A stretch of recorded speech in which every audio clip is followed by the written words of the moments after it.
Hello guys, welcome back to the channel and another reptile episode. We've just had a very busy bank holiday at the Fulcrum Centre, but my last school last week was a preschool, and those snotty coffee germ bag kids, yep, classic thing. Now I've got a few days off of school, I've got a stinking cold thanks to them coughing in my face. Ugh. Anyway, we're on a road trip to get a reticulated python. You may remember one of our other road trips to get a golden child 50% Superdwarf. I don't really like having snakes in the snakes room without a mate, because I really love breeding them and breeding new species. If you watch the old video, Retics were never on the menu. I kept them as a kid, never thought I'd keep another one, but we have. It's a lovely girl.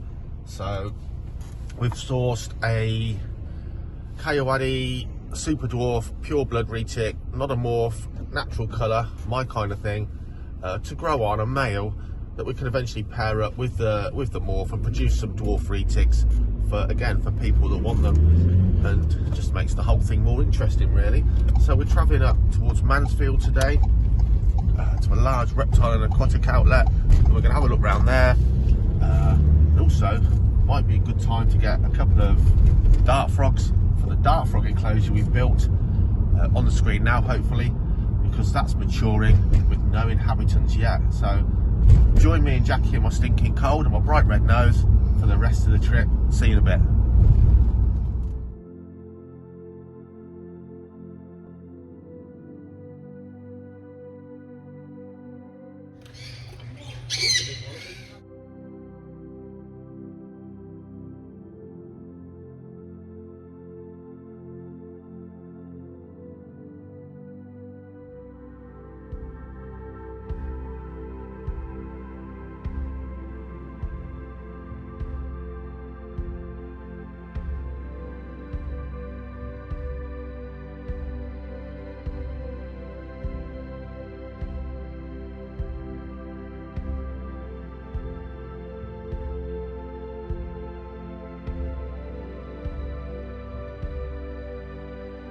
So we're nearly home, 4-hour round trip. Really nice place, never been there before, don't know the guys. Very big pet shop, almost like an old-fashioned pet shop that sells a bit of everything, but really big. All the kit, all the accessories, birds, mammals, reptiles, fish. Like an old-fashioned pet shop, and it is a family-owned and family-run pet shop, like the olden days really, but immaculate, tidy, clean, very much different from the spit and sawdust and straw all over the floor of the olden days. So the reptile enclosures were spacious, immaculate, the fish tanks were clean, no algae, lots of unusual fish, and the reptile selection excellent. I think for me, well, it had some great stuff, but for me, Bismarck python, I've never actually seen one in person, and that was ridiculously inexpensive. Snake I was thinking in my head was 1,500 quid. It was a couple of £100 and very tempting indeed, very beautiful. But we went there for a specific snake. This year I'm making up pairs of the snakes I haven't got pairs of yet. Last year was the year to do that, but the way the climate was, people were so worried about the electricity price rise that the snakes I was breeding, there was just no market for snakes, so I couldn't reinvest the money to make up those pairs as planned for last year. This year I'm a bit more optimistic. We've got some great snake eggs running in the incubator. Fingers crossed. It's difficult because I don't want to count my snakes before they've hatched, but it's the time now I can't wait till the end of the year to pair up my snakes. I've got to get these unusual snakes while they're going. So that's where we've been. Real credit to the guys, the workplace, the environment of the pet shop and the staff, absolute credit to them, really friendly, really nice. We're going to get home and I'll tell you a bit more about the snake when we get home. And I've still got a cold, I do want some sympathy.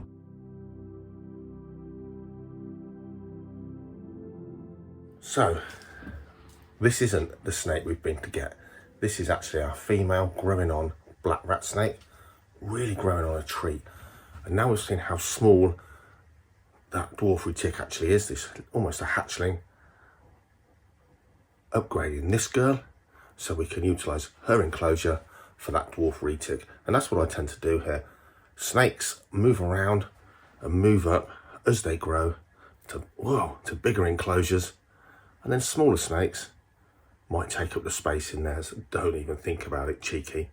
So this girl here, looking beautiful now, absolutely stunning, really darkening down.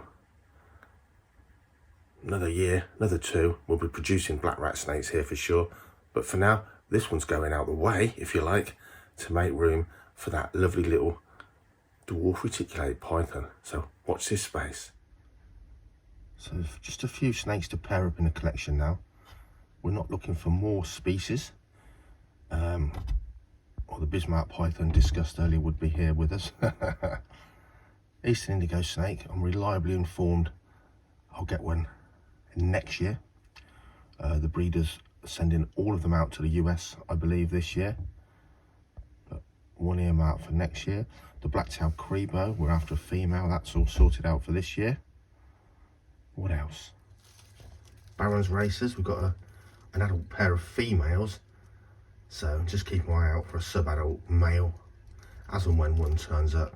If not, we'll start again with a juvenile, but with these girls 3 years old, it'd be nice to get a male that's sort of already growing on. That'll complete a trio of those guys. The male grey-banded king snake, you might remember when we actually collected that golden child Superdwarf, we collected a female from somewhere else on the route home, grey band, so that's sorted out pairing up wise. And looking right manky because she's gone into blue.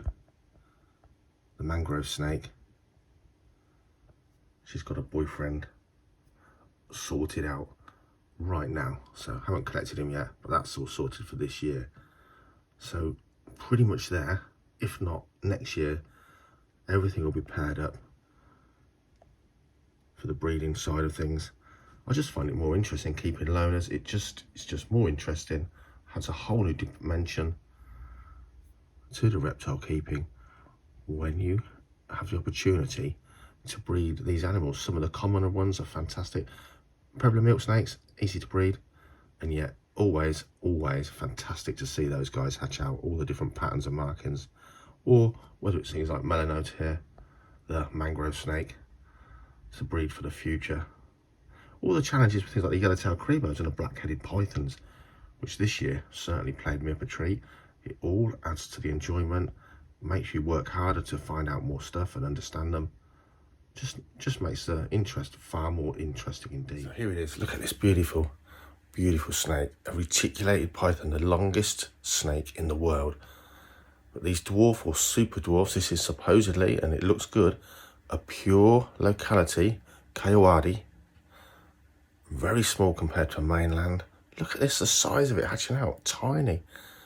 Absolutely gorgeous. It sort of fits the bill.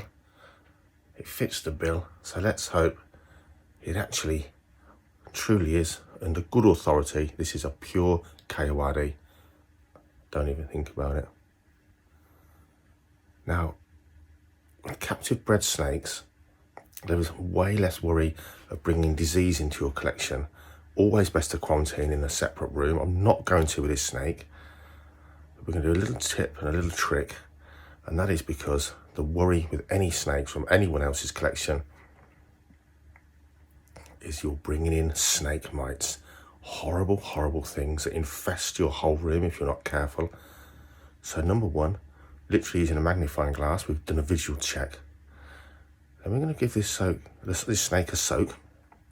Let it have a drink, which it probably will, and then add a couple of drops of washing up liquid to the water once it's had a drink, which will break the surface tension and drown any mites on this snake. We'll leave it in there for a little while, and then to double check, any new snake that comes into here gets treated with fresh Taurus mites, predatory mites, killer mites that seek out and destroy any mites. I use them 2 or 3 times a year anyway, but anything new, fresh Taurus mites, look at that. So actually, just make sure there's nothing on there, and they are brilliant. Even though it's costly to use them prophylactically, I've never had mites since using Taurus mites.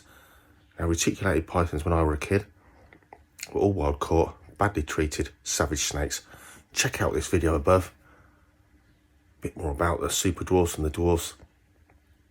And also on there, you'll see a pointer signposting to the YouTube absolute sort of niche market expert on superdwarf snakes, reach out reptiles.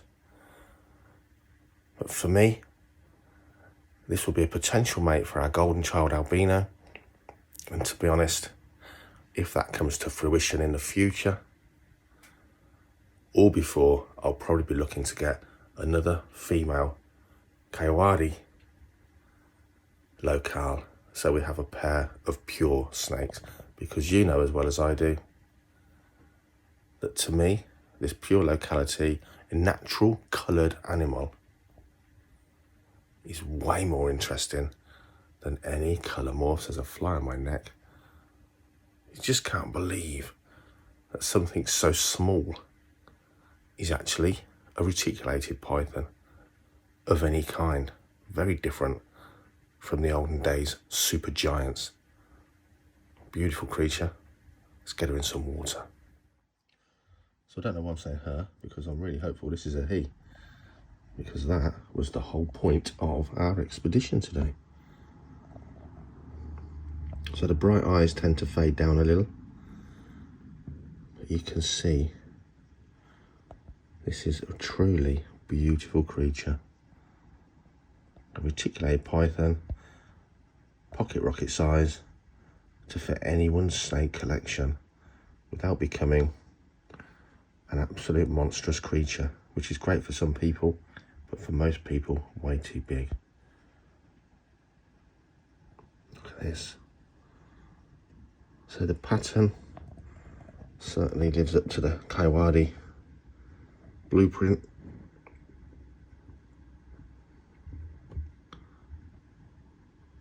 What a stunning animal this is. Not just smaller than those giant mainland retics of old days, but of course a temperament of any well-mannered snake.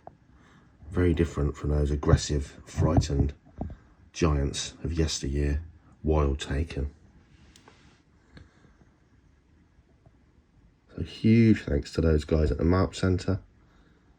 As I said earlier, really lovely people, helpful, friendly, good service all the way through, even from the original emails inquiring about this snake a few days ago. Look at that. You can just see a glimmer of that iridescence that retics have. But outside in the sunshine, just after a skin shed, this will be a special, beautiful snake, really, as all reticulated pythons are. But for me, like most of my snakes, the wild type colouring pattern for me is always number one. So let this girl have a little soak, a little couple of drops of washing up liquid in after that, just to break that surface tension, as we've already said, to make sure any possible chance of a mite on there is drowned. But for sure, Taurus mites, if you've never used them and you are in the UK or Europe, my goodness me, make those part of your quarantine every time. Thanks for watching, guys. Just a little video made up because we were going to get this snake, and a change from the more summary outdoor enclosure videos of late.